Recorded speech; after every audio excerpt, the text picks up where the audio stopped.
Veo caras alegres. Ahí también vi al hermano Torrico que vino, a la hermana Alejandra. La verdad se los extrañaba y agradezco Dios cómo nos da esa alegría de poder vernos de nuevo como familia, ¿no? Esa familia espiritual. Bueno, hoy es un día más allá del viento, de esas ráfagas que hay fuertes. Hoy es un día hermoso de fiesta. Siempre, yo no lo sabía, pero cuando entendí dije, wow, todos los sábados son de fiestas. Como vieron la semana pasada que hubo una fiesta, qué hermoso, ¿no? Ese casamiento, y qué bendición que Dios pueda tocar a esa familia, a esos jóvenes, ¿no? Para que puedan estar a cuentas con Dios. Y ven cómo fueron todos vestidos, hermosos, ¿verdad? Bueno, así son los sábados, hermanos. Siempre recuerden que el sábado es como un casamiento o una fiesta de 15. ¿Para qué? Para que entiendan que cuando venimos acá, venimos ante la presencia de nuestro Dios, ¿sí? No venimos un día más. Es un sábado donde le decimos a nuestro Creador, creo en ti, tú eres nuestro Dios. Amén, hermanos. Amén.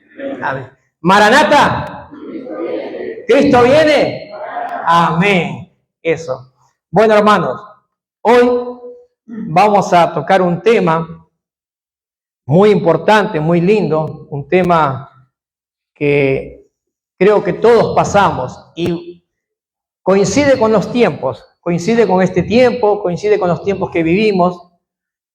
Vamos a abrir nuestras Biblias en Mateo capítulo 8, ¿sí? Todo el capítulo 8 lo vamos a tratar de desmenuzar, lo vamos a tratar de mirar, pero nos vamos a detener en 8, 23 al 27, ¿sí? Ahí hay un título que dice, a ver, Jesús calma la tempestad. Muy bien. Eso es lo que nosotros hoy vamos a compartir, esa lectura, ¿sí? De Mateo 8. Y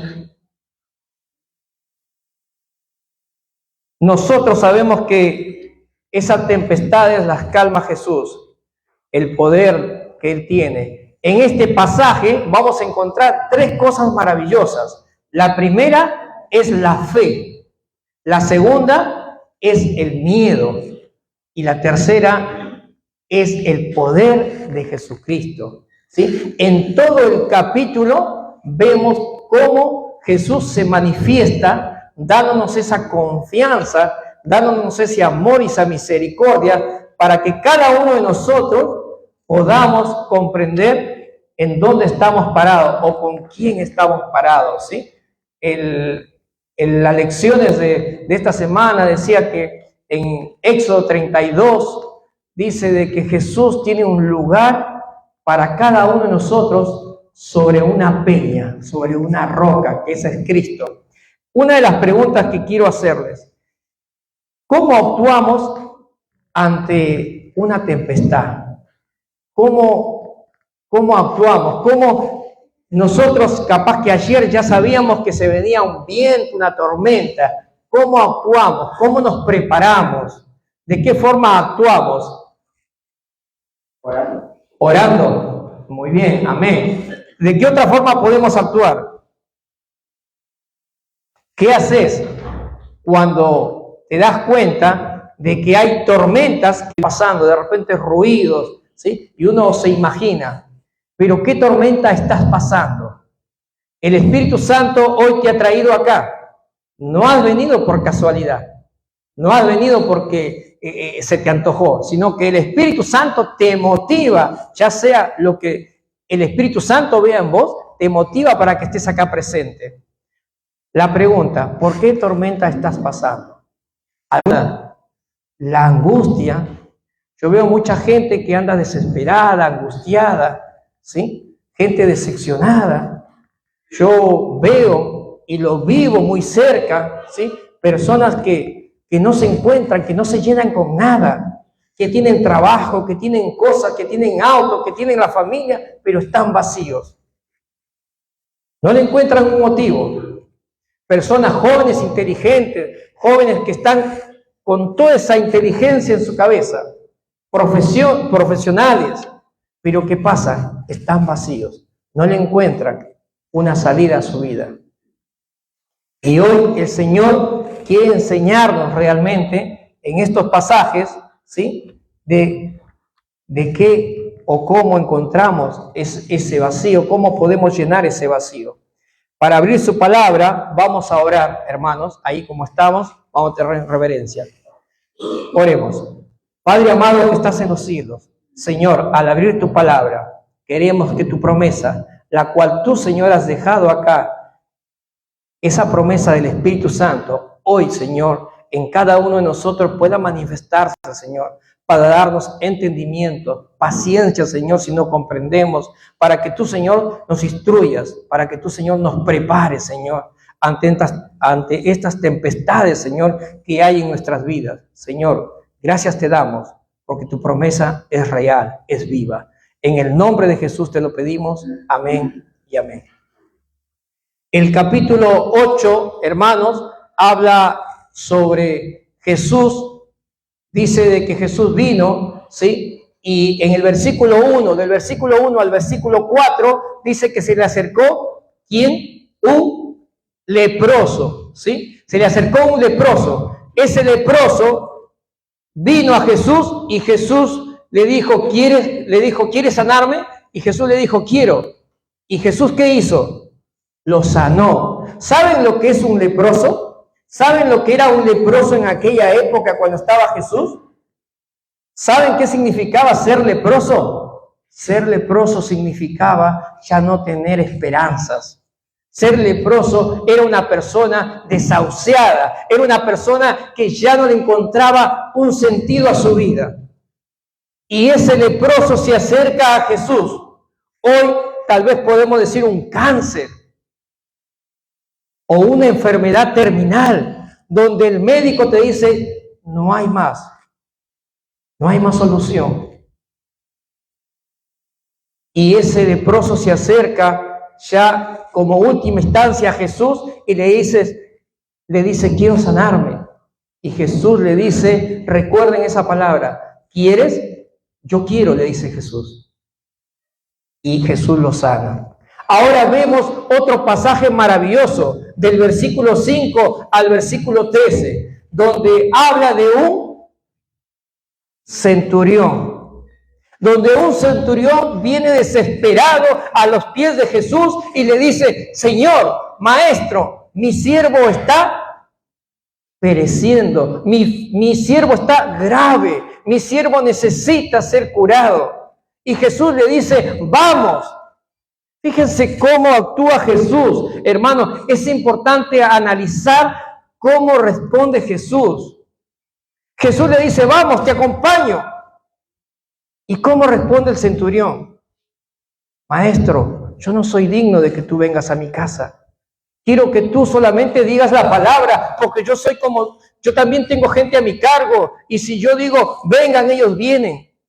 Y Jesús se maravilló viendo la fe de este hombre. Una fe inquebrantable. Hermano, esa persona no era cristiana, esa persona no era adventista, esa persona solamente había escuchado de oídos de que Jesús podía salvar a su siervo, de que Jesús había y hacía milagros. No necesitas conocer mucho de Jesús, necesitas tener fe, necesitas venir a Jesús, pero con esa fe. Y fíjense ahí lo que Jesús le responde. Y es importante marcarlo. ¿Qué le responde Jesús en el versículo 12?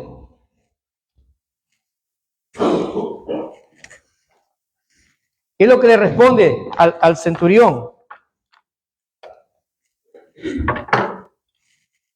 Le dice, en el versículo 13, le dice, entonces Jesús le dijo al centurión, vete, ¿y cómo creíste que sea hecho? ¿Cómo creíste te sea hecho? Fíjense que al primero le dice, yo quiero. Y Jesús lo sana. A este le dice, como tú creas. ¿Sí? Y esto es importante entenderlo. Luego Jesús avanza y en el versículo 14 y 15 se acerca a la casa de Pedro. ¿Y con quién se encuentra? Con la suegra de Pedro. ¿Qué estaba pasando? Tenía una fiebre. Y fíjense cómo Jesús, en esas pequeñas cosas, también Jesús se acerca y la sana y la cura al instante. Y esta mujer, ¿qué hace? Esta mujer se levanta y empieza ¿a qué? A servir al presente para hacer el milagro. Pero también en esas pequeñeces, hermano, en esas pequeñeces que a veces tú quieres resolver solo, porque tú te encuentras capacitado, porque tú crees que puedes. Entonces ahí le dices a Jesús, quédate ahí, yo me arreglo. Pero Jesús nos enseña que siempre hay que depender de Él, tanto en las graves como en las pequeñeces. Después dice el siguiente, los versículos dice que vinieron mucha gente y curó a muchos. Y yo hago una pregunta, hermanos, si me detengo. Yo hago una pregunta. Recién yo hablaba con un hombre, Juan Barreto, un hombre que no había ido a la iglesia. Y a él le dijeron que su hija no iba a vivir más. Y estaba decepcionado. Y ese hombre, sin saber, se acercó y pidió a Dios, y solo dice que lo sacaron de la sala y tras un vidrio él miraba y le pedía a Dios que lo ayudara, que sanara a su hija. Y Yanira fue sanada. Dice que el médico se sorprendió porque empezaron a sacarle los cablecitos. Al día siguiente empezaron a sacarle los cablecitos hasta que le sacaron el entubado que tenía. Y esa niña, hoy iban a venir y no pudieron, pero van a venir. Y esa persona está agradecida por el milagro que hizo Dios en su vida. Amén. Yo pregunto, ¿qué milagro ha hecho Dios en tu vida? ¿Qué milagro hizo Dios en tu vida? Porque tal vez hoy estás acá porque Jesús ha hecho un milagro en tu vida. O yo no sé por qué estás acá. ¿Jesús ha hecho algún milagro en tu vida? Pregunto. ¿Quién se anima a responder? ¿Creen que ha hecho un milagro? ¿Cisnero? ¿Sí ha hecho un milagro en tu vida? ¿Quién más?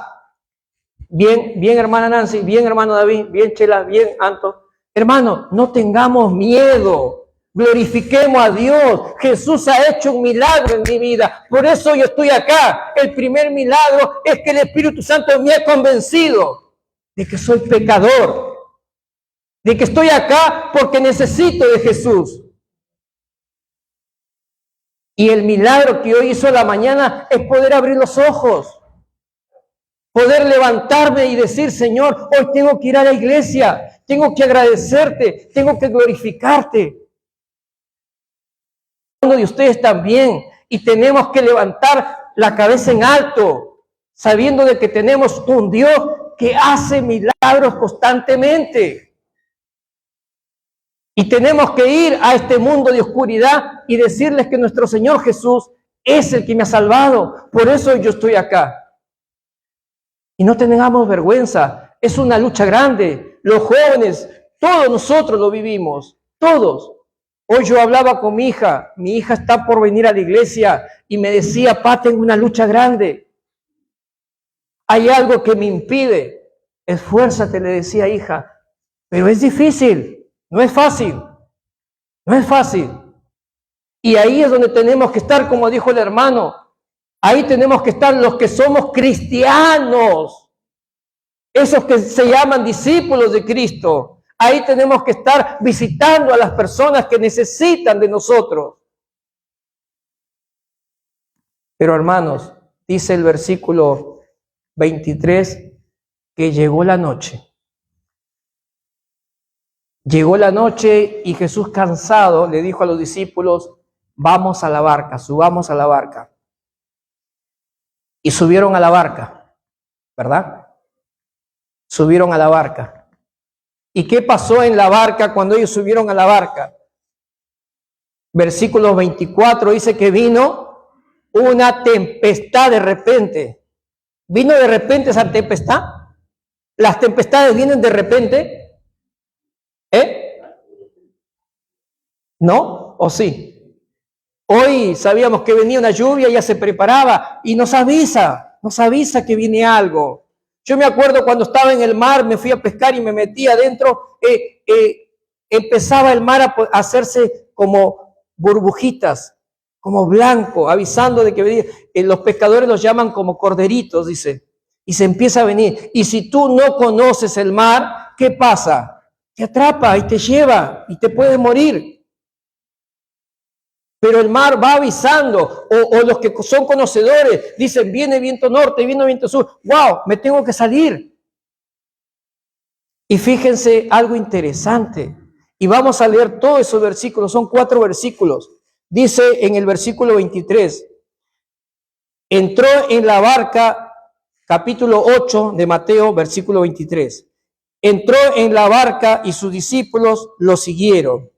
Y se levantó en el mar una tempestad tan grande que las olas cubrían la barca. Y escuchen esto. ¿Qué dice? Pero Jesús dormía. Pero Jesús dormía. Se acercaron sus discípulos y lo despertaron diciendo, Señor, sálvanos que perecemos. Él les dijo, ¿por qué teméis, hombres de poca fe? Hombres de poca fe. ¿Por qué tenéis? Entonces levantándose reprendió a los vientos y al mar y sobrevino una gran calma. Y los hombres se maravillaron diciendo, ¿quién es este hombre que los vientos y el mar le obedecen? Hermanos, yo no sé qué anda pasando en tu vida. Yo no sé en qué situación te encuentras, pero sí sé que hoy Dios te ha traído acá. Y tempestades tenemos siempre. Yo las vivo. Y constantemente se me presenta alguna. Una prueba u otra, de cualquier forma, sea de salud, sea familiar, sea por un amigo, pero siempre se presenta una tempestad en la cual el Señor permite que yo pueda estar presente. Y hay algo interesante. En la barca, ¿quiénes estaban? Los discípulos. Los discípulos nada más. Y Jesús. Yo pregunto, en la barca que tú vas, en la barca que tú estás todos los días, constantemente, cuando tú amaneces, cuando sales a trabajar, cuando tienes que enfrentar con tu familia, con tus hijos, con tu esposo, con tu esposa, con tu vecino, en el trabajo, en la facultad,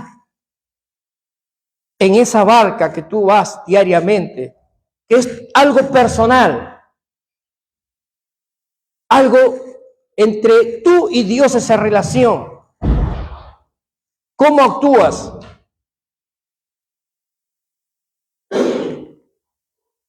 Fíjense que si nos damos cuenta de lo que yo pregunté hace un rato, el estar presente Jesús en esa barca no da garantía de que no haya pruebas.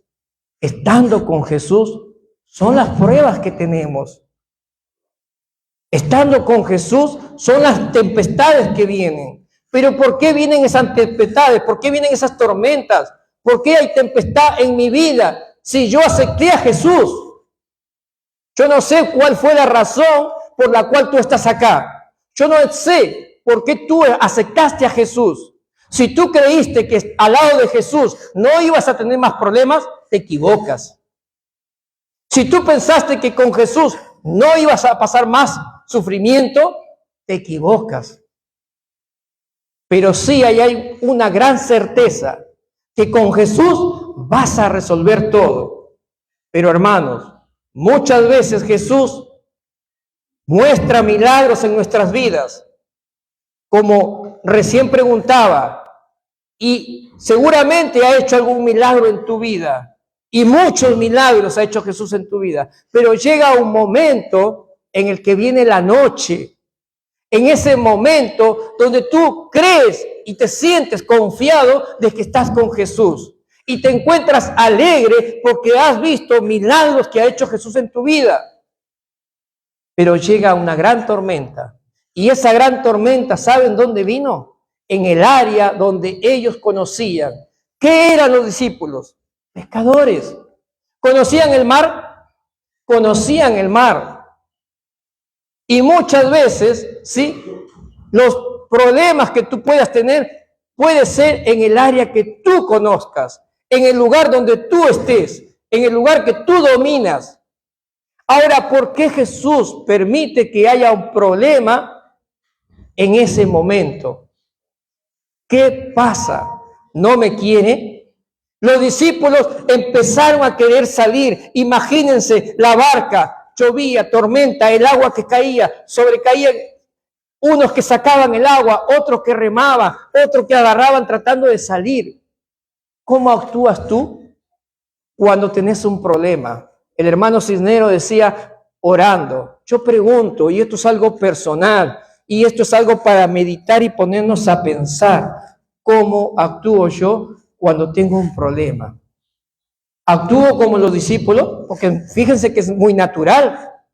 Los discípulos, ¿qué hicieron? Ellos dijeron, el mar yo lo domino, el mar es lo que yo conozco. Entonces, ¿qué empezaron a hacer ellos? Empezaron a querer solucionarlo solos. Solos. ¿Por qué? Porque la confianza los llevó. Porque capaz que el orgullo, el ego, dijo, no, tú puedes. Y muchas veces, hermanos, podemos caer en esos errores de que creemos que podemos. Entonces, ¿qué pasa con Jesús? ¿Dónde queda? Durmiendo. Allá lo dejamos a Jesús, en la pompa, descansando. ¿Por qué? No, una fiebre lo soluciono yo, me tomo una pastillita y ya está. No, tengo que cocinar, me arreglo. No, tengo que ir a plantar, ya está. Lo que siembra, no, este bicho ya lo conozco, lo curo. Y hay veces cuando vemos que ya la tormenta viene y nos gana, es cuando vamos a Jesús. Sálvanos que perecemos, sálvanos que nos hundimos. Y fíjense que Jesús dice, ¿qué milagro hice, Walter, en tu vida? ¿Hice algún milagro en tu vida? Qué poca fe que tenés. Qué poca fe que tenés. Y ahí es cuando el enemigo trata de torturarte y dice, no, pero el pecado que yo tengo es el que no me deja. No, pero yo hice esto y seguramente por eso Jesús no me responde. Pero y me pasó esto. Hermanos, grábenselo y grábenselo. ¿Qué le dijo Jesús al centurión? Versículo 13. ¿Qué le dijo? Si tú crees, está hecho. Si tú tienes un problema y realmente confías en Jesús, está hecho. Ten fe. ¿Saben por qué repetimos siempre la oración y la oración? Señor, perdona mis pecados. Señor, perdona mis pecados. Ayer me peleé con alguien. Señor, perdóname. Y venimos la semana que viene, Señor, perdóname que me peleé con el hermano Cisneros. Y viene el mes que viene, Señor, perdóname. ¿Saben qué pasa, hermano? Jesús ya te perdonó. ¿Saben quién es el que no se perdona? Yo mismo. Porque no creo en Jesús. Porque no tengo confianza. Porque su palabra dice que si tú crees, ya está. Pero yo sigo cabezón pidiéndole el mismo problema siempre. Porque no confío. Porque tengo dudas. El Señor está dispuesto a perdonarnos. El Señor dice, ¿qué le dijo al leproso? Si tú quieres, yo quiero. ¿Tú quieres? El Señor quiere perdonarte. Ahora, quien no se perdona eres tú porque sigues amargado toda la vida. Y fíjense, ¿qué es lo que los llevó a los discípulos a esto? Su orgullo. El yo, hermano, esa es la lucha de hoy en día. El orgullo. Tenemos que aprender a tener humildad. Tenemos que aprender a pedir ayuda. Hermano, nosotros necesitamos, somos un cuerpo. No estamos solos en este mundo. Y Jesús nos ha dejado con todos los que estamos acá, buenas personas, malas personas, no sé, pero el Señor nos ha puesto acá en medio de todos para que nosotros vayamos a esas personas, para que nosotros acudamos, tanto si tenemos necesidad o no, o ayudar. El Señor te ha bendecido en tu trabajo para que tú ayudes, no para que tú creas que eres el dueño de todo. El Señor te ha bendecido en tu salud, no para que tú te des la vida y te arruines. El Señor te ha dado esas bendiciones para que tú las aproveches, para que honres y glorifiques a Dios. Eso es lo que quiere Dios, que tú seas una persona agradecida, como fue la suegra de Pedro, que cuando fue curada, enseguida fue y empezó a servirles. Hermanos, el Señor quiere ayudarnos en la tempestad. Yo estoy seguro que acá todos pasamos por algún problema, ¿sí?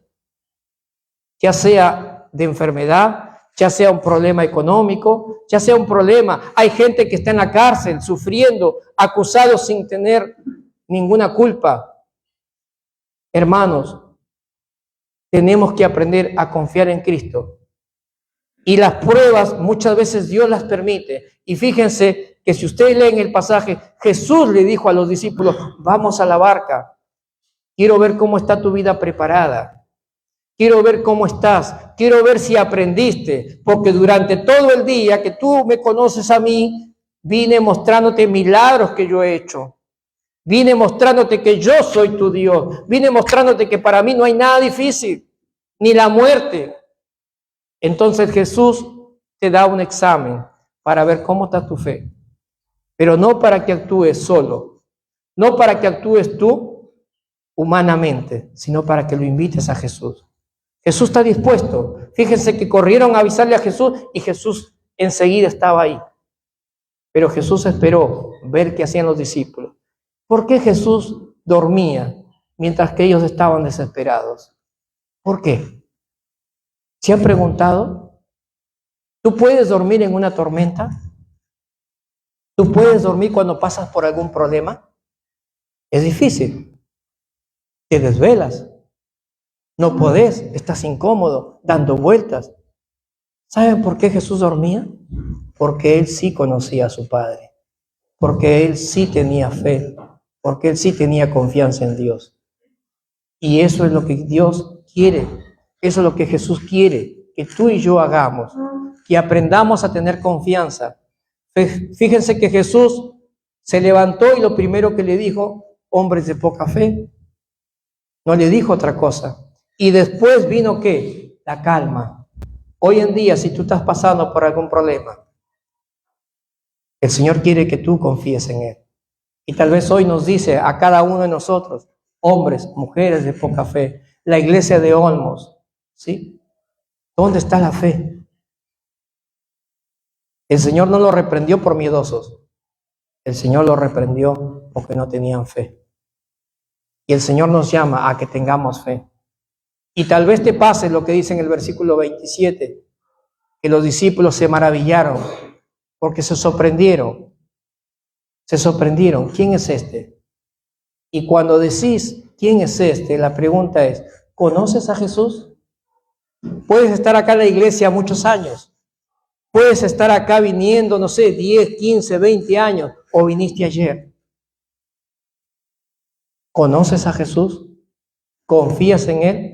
¿O estás depositando la solución en tu fuerza, en tu dinero, en tu inteligencia? El Señor quiere darte esa salvación. El Señor quiere sacarte. Hermanos, tenemos un mundo de crisis, un mundo que cada vez viene peor. El mundo se refleja en la vida de cada uno. Y el Señor lo que quiere es fortalecer tu fe para poder pasar las tempestades que vienen. Que Dios los bendiga, mis hermanos. Amén.